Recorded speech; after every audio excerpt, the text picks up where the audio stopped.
All right, great people. Let's get another book reading in the game here. Here we go. I don't know where we left off. Here we go. Here we go. Here we go.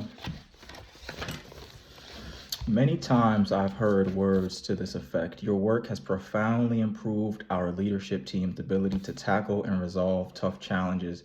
The practical tools allow leaders to become fierce agents for positive change. Or this, you've helped me engage my workforce in moving the company to a position of competitive superiority. Or this, a fierce conversation is like the first parachute jump from an airplane. In anticipation, you perspire and your mouth goes dry. Once you've left the plane, it's an adrenaline rush that is indescribable. Or this weekend, my wife and I had the best conversation we've had in 10 years. It feels like falling in love all over again. This book began as informal class notes requested by workshop attendees. As the significance of what we were addressing became increasingly clear, people asked for more material.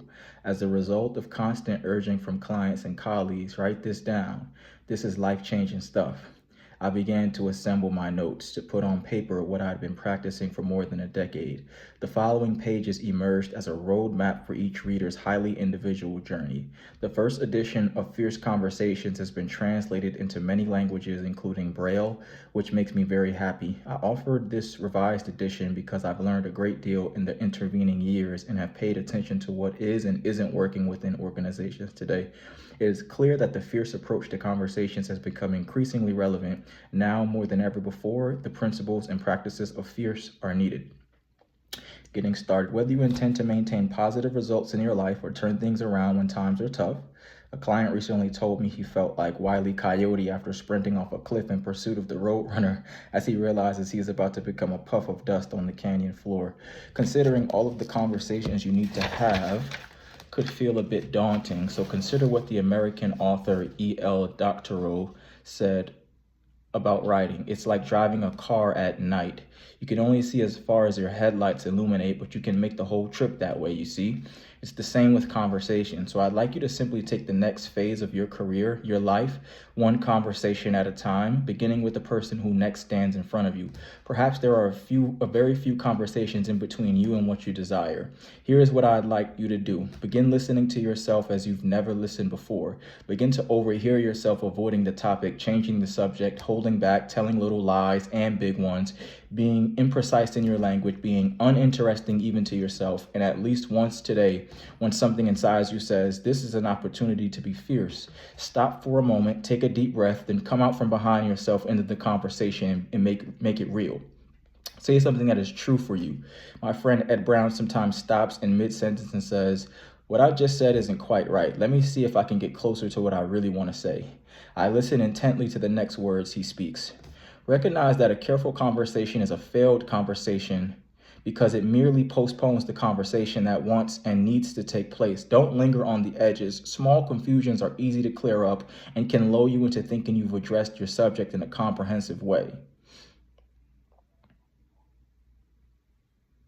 Instead, ask yourself, what is the deepest issue in this confusion, that element that has caused less than spectacular results? Speak toward that issue with firmness and concentration. Epiphanies aren't granted to those who are sleepwalking through the manual or who pitch a self-serving agenda.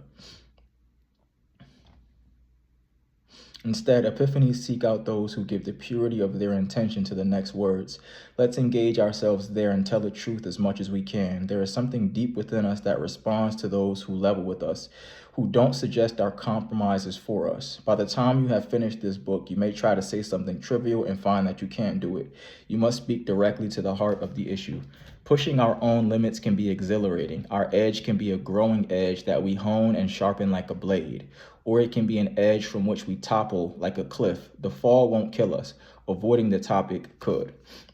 When you come out from behind yourself into a conversation and make it real, whatever happens from there will happen. It could go well or it could be bumpy, but at least you will have taken the plunge. You will have said at least one real thing today, one thing that was real for you, and something will have been set in motion, and you will have grown from that moment, even if it isn't immediately apparent.